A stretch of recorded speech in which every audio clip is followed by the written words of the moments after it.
Hello， 大家好，我係子仲，歡迎返嚟我嘅 channel。今日我會同你一齊畫10月11號嘅手帳，喺 Shake Shack 嘅午餐。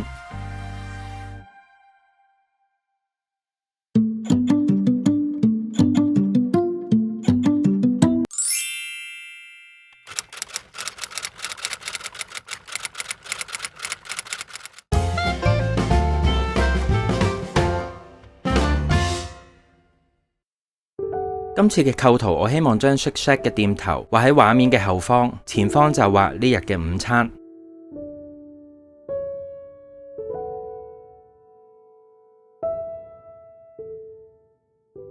先畫招牌嘅英文字母，留意佢獨有嘅字體係畫得似嘅關鍵，千祈唔好畫到啲字好似 print 出嚟咁，有時可以生動啲，加啲自己嘅元素都可以㗎。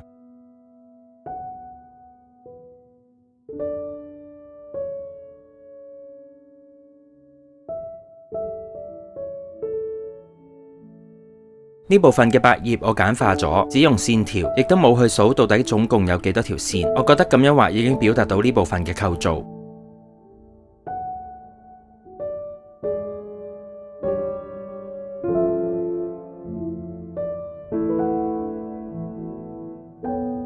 而家畫緊招牌嘅吊杆。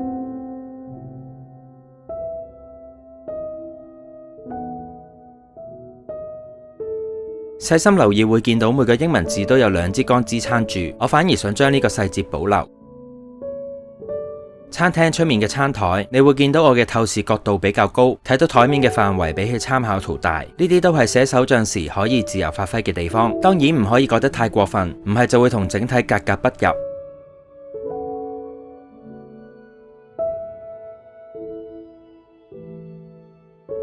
畫大門主要留意返門嘅金屬部件，就可以突出門嘅位置。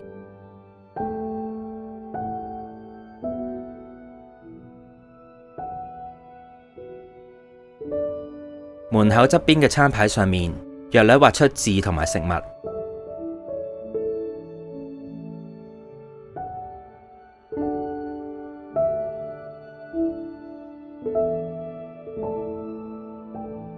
鋪頭左邊湖水綠色嘅矮磚牆係全個店頭顏色嘅焦點，可以細心啲畫，不過都唔使逐個磚數清楚嚟畫。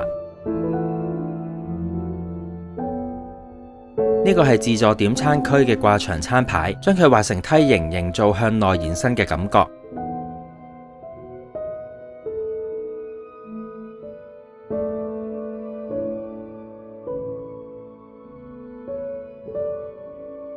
跟住係店外面右邊嘅牆身，細心嘅你應該見到我畫嘅間隔同實際係唔同，絕對唔使怕㗎。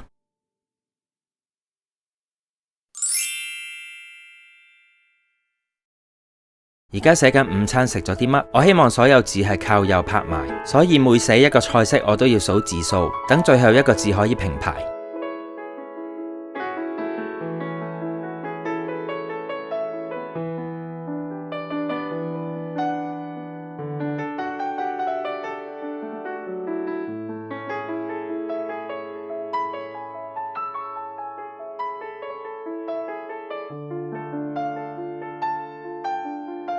開始畫食物啦，食物作為今次構圖嘅前景，比例上會大過後面嘅店頭。呢2杯汽水最值得畫嘅就係杯上面 Shake Shack 嘅 logo， 另外左邊嗰杯係酒冰，右邊嗰杯有冰，都可以畫出嚟。呢個芝士薯條都真係幾好食，啲薯條又夠粗。畫面頭塊芝士嘅技巧就係淨係畫芝士嘅外輪廓，反光同起伏感就用水彩嚟表達。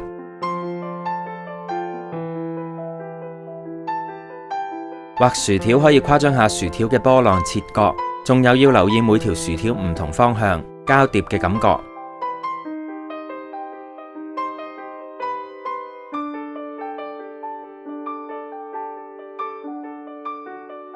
2包茄汁我選擇簡化中間白色嘅部分，因為都唔夠大畫到咁仔細，之後用水彩處理。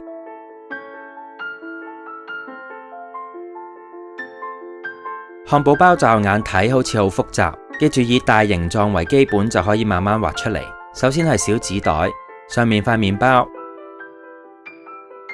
炸洋蔥、酸瓜、芝士、漢堡扒同底下塊麵包、牛油果煙肉雞肉堡都係咁處理。小紙袋，上面塊包，番茄、洋蔥、煙肉、炸雞肉、生菜絲，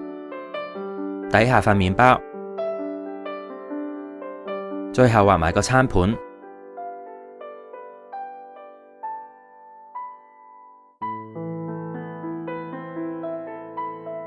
同埋店頭玻璃嘅反光，線稿完成。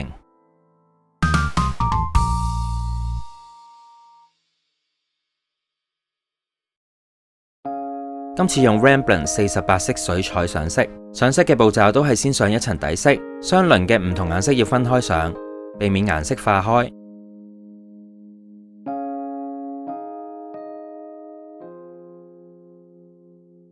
上底色可以揀淺色少少，之後慢慢加深，因為水彩係一種由淺色到深色嘅媒材，一旦畫咗深色嘅地方，就唔可以用一個淺色覆蓋。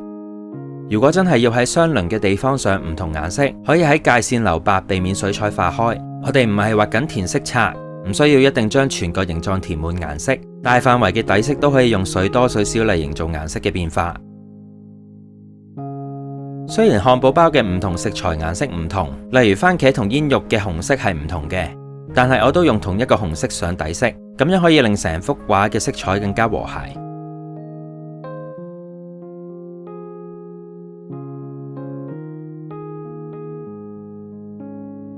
轉畫店頭部分，如果細心嘅你可能都留意到，我喺畫水彩嘅片段入面，手腕切咗一大塊膠布，係因為我之前喉嚨痛食咗一隻消炎藥，有藥物敏感，成個手腕都紅腫，仲生咗個大水泡，水泡有5蚊銀咁大個，所以要用呢塊人工皮保護傷口，同時可以避免傷口結焦而留低疤痕。喺呢個流感高峰期，大家要注意健康啊！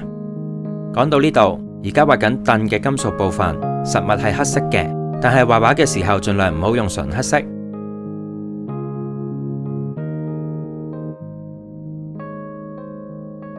而家為鋪頭入面加上陰影，因為線稿簡化咗鋪頭入面嘅物件，所以用水彩約略畫出鋪頭入面嘅光暗，用深少少嘅灰色帶出鋪頭入面嘅人同物件，好隨意就可以。等底色乾咗就可以上第二層色，開始為食物添加細節同陰影，控制住顏色喺3層以內，保留顏色嘅鮮明度。飲品嘅陰影係我想象出嚟嘅，目的係令佢睇落生動啲。酸瓜淨係喺邊緣上綠色，跟住用清水化開到中間，用同一個綠色畫另一個包嘅生菜，令顏色和諧。麵包上面嘅陰影都係我自由發揮，自己覺得靚就畫啦。你睇下塊膠布幾大塊，好彩最後都還完靚靚手。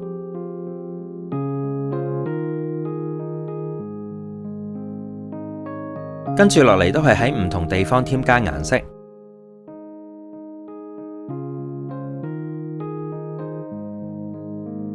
我將矮磚長嘅湖水綠隨意點綴喺店頭嘅玻璃上面，芝士嘅起伏可以咁樣畫。最後用白色 gel pen 添加反光，參考相片就喺自己中意嘅地方添加2筆，以你自己喜歡嘅手法演繹自己嘅手像。